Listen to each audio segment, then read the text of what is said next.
শান্তিপুর নামক গ্রামে এক বাবা এবং দুই মেয়ে বাস করতেন। দুই মেয়ের নাম ছিল জাহানারা এবং জাহিদা।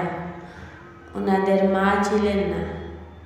বাবা খুব ইসলাম ধর্মী ছিলেন এবং মেয়েদেরকে সবসময় হাদিস শোনাতেন এবং কিভাবে আল্লাহর রাস্তায় চলা যায় সেই কথাগুলো বলতেন। জাহানারা, শোনো, তোমাদের মানে আমি তোমাদেরকে সব শিখাতে হবে। একদিন বাবা তার দুই মেয়েকে নিয়ে বাজারে যাচ্ছিলেন। তোমরা কি জানো ঘর থেকে বাহির হওয়ার সময় দোয়া পড়তে? না বাবা, আমরা জানি না।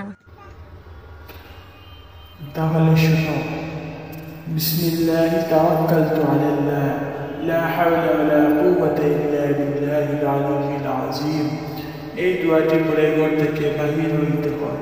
যতক্ষণ বাহিরে থাকবে ততক্ষণ আল্লাহ তোমাকে হেফাজত করবেন। প্রিয় দর্শক বন্ধুরা, ভিডিওটি কেমন লাগলো কমেন্ট করে জানাবেন।